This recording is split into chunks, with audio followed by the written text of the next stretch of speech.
Gente falando aqui sobre a situação do Gabigol, o Anderson Silva. É verdade que o Gabigol pediu para ser negociado? Tem rodado essa história aí. Teve mais gente perguntando também, Gabigol no mundo árabe. Tem alguma coisa sobre isso, Samu? Paulo Eduardo também perguntando aqui, que o empresário estaria querendo negociá-lo.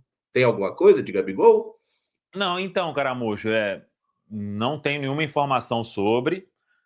Claro que o Gabigol quer jogar, né? Assim como todos ali no banco, se você perguntar, os caras vão querer jogar, né? Não, no momento não tenho nenhum conhecimento de algum movimento sobre uma saída, né? O Gabigol veio com um salário importante, né? Um combo ali importante para um contrato de 4 anos. Tem 6 meses apenas, né? Posso até tentar aqui, junto ao staff do jogador, se tem algo nesse sentido aí, mas no momento desconheço. Pô, eu acho que se o Gabriel tivesse insatisfeito no Cruzeiro, assim, querendo sair, pedindo transferência, ele não estaria sorridente ali no banco de reservas como estava, né, com os companheiros no jogo contra o Mirassol. Ele não teria ido para o jogo do feminino, né, participando ali de um evento do Cruzeiro com aquela predisposição, né, no domingo de manhã, que o jogador poderia estar de folga. Acho sinceramente que a galera força um pouco nessa situação aí, porque eu entendo que incomode, né, um jogador da qualidade do Gabigol no banco, mas como o Pedro falou, o Caio, todo mundo já detalhou, gente, o Gabriel, ele disputa a posição com o Matheus Pereira e com o Caio Jorge. O Matheus Pereira e o Caio Jorge estão jogando muito bem, né? A melhor dupla, a dupla de ataque mais produtiva do Campeonato Brasileiro. Então, não dá para você simplesmente colocar o Gabigol na vaga do Wanderson, do Christian, e olha que o Christian faz falta, ou de qualquer outro jogador, e falar, não, tem que colocar o Gabigol ali para jogar. Não, não tem. O time tem que funcionar, né, Caio? Com certeza, o coletivo é a prioridade, né? E aí, dentro disso, o Gabigol tem que se adaptar.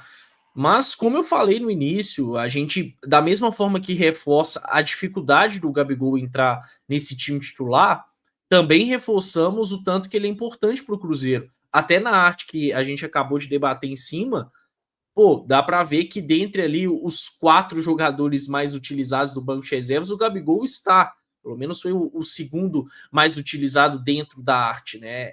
O Cruzeiro está buscando jogadores no mercado, mas a gente sabe que não vão ser muitos. Possivelmente vai fechar só com mais um, para além do Sinisterra. Então, aqueles que já se mostraram relevantes para a sequência do Cruzeiro na temporada, para ajudarem o Cruzeiro, precisam permanecer. E o Gabigol, por mais que não seja um titular, seria importante ele ficar no Cruzeiro, não só pensando nessa temporada, mas por mais tempo. E aí, só para fechar, Emerson, muita gente tem tentado em alguns momentos forçar uma situação com o Gabigol. Acho que entra muito o ponto dele ser midiático, mas o que não pode acontecer é portal jornalístico forçar isso, né? Ontem circulou uma matéria que chega a ser até desrespeitosa para a gente que busca fazer a profissão com seriedade, né? Não é à toa que o Central da Toca, a Samuca TV, tem crescido como tem crescido, porque busca fazer o jornalismo da melhor maneira possível. Só que aí algumas coisas que acabam saindo prejudicam a nossa profissão, né? Prejudicam a nossa função. Eu não vou citar o nome do portal, mas o que saiu ontem a respeito de Gabigol e futebol árabe foi uma coisa patética, de envergonhar mesmo quem faz a nossa profissão. Então, que o torcedor possa tomar muito cuidado com isso, né? Ele já sabe muito bem os meios onde buscar informações com seriedade, com credibilidade. Então, que não venha a embarcar nessa, né? O torcedor, às vezes, ficar incomodado ou até mesmo forçar algo em relação ao Gabigol, dá até para entender, por mais que seja errado. Agora, jornalista, portal jornalístico fazer isso já é demais. É claro que quando o Gabigol chegou, a festa e tudo que envolve um jogador como o Gabriel é um dos jogadores mais midiáticos do futebol brasileiro. É um cara extremamente decisivo nos últimos anos. Eu entendo, às vezes, o torcedor do Cruzeiro querer que o atleta esteja sendo envolvido nos jogos. E aí a gente, às vezes, até cobra do Leonardo Jardim, e o Caio falou muito bem sobre isso em determinados momentos. Pode existir essa variação para que tenha um encaixe do Gabriel Barbosa dentro da equipe, que ele possa receber mais minutos em algumas oportunidades, que ele possa ser a primeira opção ali saindo do banco de reservas, mas é entender também que o Cruzeiro conseguiu encontrar um padrão coletivamente falando que vem dando resultado.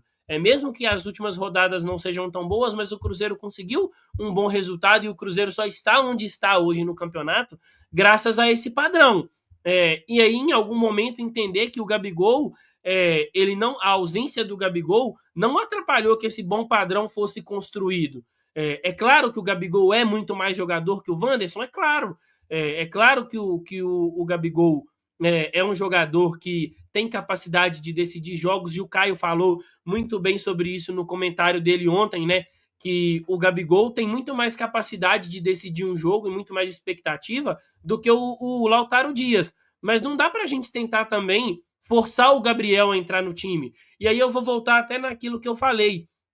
Eu vejo muita gente para poder tentar colocar o Gabigol no time, tentando tirar jogadores que não competem com o Gabigol. Não dá para a gente colocar o Gabigol entrando no lugar do Wanderson. Eles não vão exercer a mesma função. Eles não têm as mesmas características. O Gabigol ele pode entrar, e inclusive eu tenho essa opinião, de que em alguns momentos da sequência o Caio parecia desgastado, o Gabigol poderia entrar na função dele. Eu acho que o Gabigol tem esse desmarque nas costas da defesa, é um cara que consegue se movimentar muito bem. Ele e o Matheus Pereira poderiam se complementar, mas não dá para a gente também achar que é um super problemão o Gabriel não estar sendo utilizado, porque o Cruzeiro está bem no campeonato, sem essa utilização maciça do atleta. Então, para mim, em alguns momentos, e não acho que sejam todos, mas alguns parecem que torcem muito mais para que dê errado, pensando em aí, resguardar e proteger o Gabigol, do que pensar na instituição, do que pensar no Cruzeiro coletivamente. Cara, eu queria muito que o Gabigol entrasse nesse time e desse certo. Mas se o Gabigol não entrar e o Cruzeiro voltar à Libertadores, o Cruzeiro, quem sabe, até ganhar uma Copa do Brasil, o título vai ser menos relevante, a volta à Libertadores vai ser menos relevante. Então, assim, eu vi gente querendo até mudar a posição do Caio Jorge. Pô, você tem o melhor jogador do futebol brasileiro atuando naquela posição. Aí eu vou mudar esse jogador para poder colocar um atleta, porque é um atleta do meu agrado? Eu gosto muito de outros atletas que estão no Cruzeiro, mas nem por isso eu quero que o jogador que está ali atuando hoje e funcionando bem coletivamente saia para que meu gosto pessoal esteja em cima do bom funcionamento coletivo do Cruzeiro. Entendo que o Gabigol pode ser mais acionado dentro dos jogos. Me incomoda o fato de, por exemplo, o Marquinhos ser mais acionado do que o Gabigol, me incomoda. Mas agora, eu entendo que coletivamente o time do Cruzeiro tem funcionado dessa forma. E uma outra coisa, Caramujo, variação tática não é só mudar o esquema, tá? Variação tática, às vezes, é mudar uma saída de bola, você fazer determinados movimentos. O Cruzeiro tem variação tática. Variação tática não é sair só do 4-4-2 para o 4-2-3-1. O Cruzeiro já mudou a saída de bola por várias vezes. O Cruzeiro já mudou o funcionamento dos laterais com os pontas. Isso acontece ao longo das partidas. Eu gosto muito do Gabigol, eu tô tomando água no copo do cara, velho. Gosto bastante dele, é um jogador muito qualificado, mas não dá pra gente pensar em um jogador que a gente gosta mais em detrimento de um bom funcionamento coletivo.